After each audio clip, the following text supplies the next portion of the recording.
Yo! What is up mga kaibigan? So ngayon isa na namang update. Ito nga guys, mainit-init. Dito muna tayo guys sa Classic. So kung medyo hindi ka updated sa Classic ay nag-update din sila guys ng mga cards sa Classic. So hindi ako masyadong gagawa ng video sa Classic kasi hindi ako masyadong naglalaro. Pero ngayon mukhang matindi-tindi to. Kaya Classic muna tayo guys. Classic League Day. Ito nga si Posturon. Nag-update siya ng isang leak. Ito guys, kung mapapansin nyo, ito meron tayong tinatawag na bago, isang Premium Coliseum. So dati Curse Coliseum lang. Kung hindi kayo familiar sa Curse Coliseum guys, dito sa action na to, pwede kayong gumamit ng mga chapsuy o yung mga tingin nyo hindi mananalo sa arena kasi may mas pag-asa sila manalo sa Curse Coliseum kasi ito yung mapapalit-palitan yung parts nyo. So walang meta-meta dito guys sa Curse Coliseum. Yung mga pangmalakasan nyo dyan, bababuyin nyo ng Axie Infinity. So yun guys, kaya wala masyadong meta-meta dyan sa Curse Coliseum. So yun nga, Curse Coliseum ang ginagamit dito ay gold. So ang gold ay makukuha mo sa arena. Pwede kang tumaya dito kapalit ng mas malaking ito nga, pakita ko nga. Ito yun guys, Curse Coliseum. So, 150, tapos ko na kasing gamitin yung free eh. So, makuha mo yan, yung gold mo kakakuha mo dito yan. Mga pag nananalo ka sa arena, magkakaroon ka ng chest. So, 150 ang Curse Coliseum. So, pwede kang manalo. Sige nga, ipasok na natin. Wait. Ano ba mga kaya? Ito, madalas. Ito maganda ganito dyan, mga mabibilis eh. Yan, so ayun, so mananalo ka rin ng gold dito. Tsaka ng AXP. Ito talaga pinakahabol din dyan ng AXP. So, pero ngayon, may tinatawag na sila na Premium Coliseum. Ang Premium Coliseum guys ay imbis na gold na gagamitin mo may SLP. So, ganun din ang concept. Magtataya ka ng 150 na SLP, mananalo ka ng 1,500 na SLP. Yun ay kung mananalo ka ng 12 battles. So, pag nanalo ka ng 12 battles, makukuha mo yan, 1,500. Excuse. Tapos magkakaroon ka pa ng 5,400 na XP guys. Solid talaga yan. Pero ang kailangan mong gawin ay manalo ka ng 12 para makuha mo yung 1,500. Pag nanalo ka naman ng ito nakalagay 9 wins, 300 SLP dito sa pangatlo. So bawi mo na, doble mo na yung 150 mo. Ang alam ko ito pag nakuha mo yung pangalawa, bawi mo na yung 150 SLP mo eh. Ito parang onti pa lang eh. So yun guys, ang kailangan lang dito tuloy-tuloy. Ang maganda dito guys, another burning mechanism siya ng SLP. So paano siya naging burning mechanism? Syempre, pag tumaya ka, tas natalo ka, babay, babay na yung 150 mo. Tapos alam ko kapag ka natalo ka na dito, etong kada araw kung halimbawa gusto mo pa maglaro ulit, tataas yan. Tatas, hindi ko alam kung magiging 250 ba, something o 170, 170 na. Tingin ko ganun din gagawin na dito, magmamahal kada taya mo sa araw na yon. Pero next day, magre-reset na ulit sa 150. So yun guys, kung talagang magaling kayo, tingin nyo, magaling kayo tumeknik at swerte kayo, bagay to. Maganda tong na to, kasi burning to eh. Kung gusto mong tumaya 150 tas manalo ka, laki ng reward 1.5 SLP. So yun guys, maganda to. Tapos meron pa silang mga update dito. Magre-release sila ng sticker na sa Classic. So maganda din to pang mga pangburyo din pang trash talk din to sa mga kalaban Kasi sa Origins nakakabwisit din sa pag nangaasar Ito pa isa, magkakaroon ng update sa marketplace. Ibabalik nila to, yung filter ng health, speed, skill, moral kasi nga binalik na yung Classic So, yun maganda to kasi mas madali ng mag-search ng mga axie na depende sa speed, depende sa health, depende sa skill, sa moral. Sa Origins kasi hindi masyadong ginagamit yan. So, yun lang guys ang update sa Classic. At balik tayo sa Origins. Yan, ito naman guys, Origins. Ito napakabangis. Yung mga balancing and yung evolved parts na gamit ay nakapatch na ngayon sa Origin game. So kung hindi pa kayo nag-update, mag-update na kayo guys. Ito na, ang Parse Evolution yun nga ay nasa live na siya sa Origins. Ito pa isa pa nilang update guys. Ito pang malakasan din to. Hindi ko alam kung maraming may inis dito, maraming tutuwa. Yung mga collectible axes ay meron silang dagdag HP. May kita natin ito mamaya guys. Papakita ko sa inyo kung ilan yung dagdag sa Mystic, sa Origin, tsaka sa mga Summer. Hindi ko alam kung maraming magagalit dito kasi medyo magiging another pay to win na naman siya, you know? Kasi pag madami kang Mystic o kaya marami kang Origins, syempre lamang ka na agad, di ba? Sa HP. Mamaya tignan natin yan. Ito pa guys, may update sila sa Origin Shop. Si Momo, Binoki, at si Pomodoro ay binalik nila para bilhin mo. So, kung hindi nakakaalam kung anong meron sa Origin Shop, ito yung bibili ka ng gem sa marketplace. Ewan ko nakita nyo na yan. Bibili ka ng gem, tapos pupunta ka na sa Origin na laro.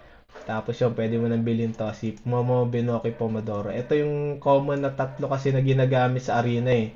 Umaabot talaga ng mga rank to eh. Ng mga top eh.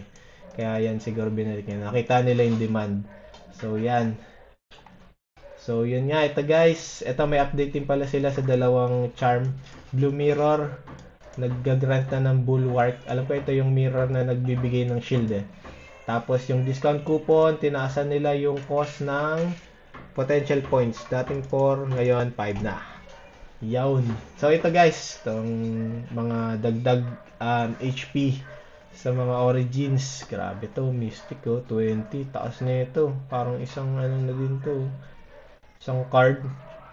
To, tapos ito sa Xmas. Hindi ko lang sure kung per parts ba to. Kasi paano kung 5 yung parts mo na Summer o kaya 3 plus 15 ba yon kada parts? Hindi ko lang sigurado guys.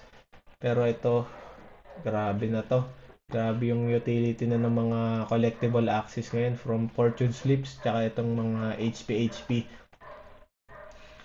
So, yun. Today, di ko lang sure kung babanggitin ba dito kung yung depende sa kung ilang parts. Mukhang wala. Mukhang per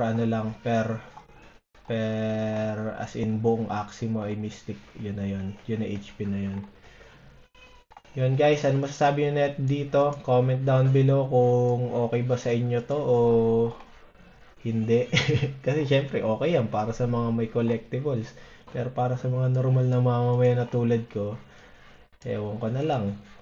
Anyway, ito guys, binalik na nila tong tatlong to. Mabibili sila ng 1,000 gems. Plus 1,000 honor and classic. Mamaya papakita natin yan. So yun, ito lang yung para dito sa patch. Talon tayo dito. Yun guys, ito kung makikita nyo, bumalik na. Pinakita na nila yung parts. Ito, evolved parts to eh. Itong Sleepless ang in-evolved ko eh. So yung dat pala ito ng sandals. So makikita nyo guys, pag may plus, ibig sabihin na evolved parts na yan. Level 2 na yan. 70 na. Alam ko dating ano to, 60? 60 ba to dati? Oh, 60. Ito na oh.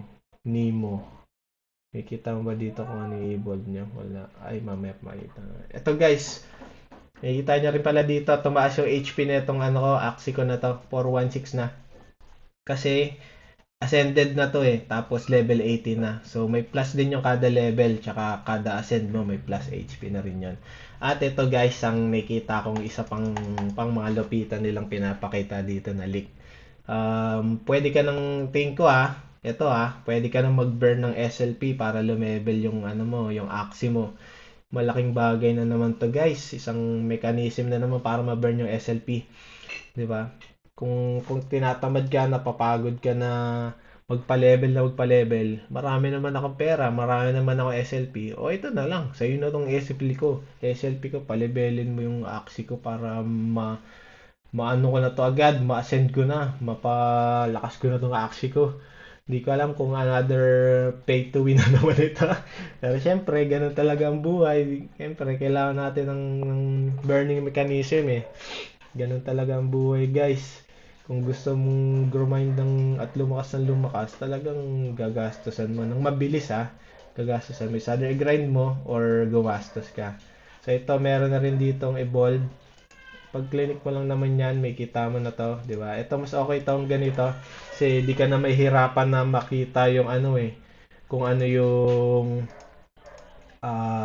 effect niya pagka in-evolve mo siya. Parang doon din sa may sa may mga starter axis, ganyan din eh. Pero pag clinic mo na may evolve, alam ko, pag clinic mo to, pupunta ka lang sa dito din sa Axie Marketplace para makita mo yan. Diyan mo na siya i-evolve. Mementos, bibili ka ng Mementos. Yun. Ano ba? Marami pa sila binago dito. Ito yung shop guys. Ito, bumili ako nito si North tsaka ito, bibili mo na sila dito.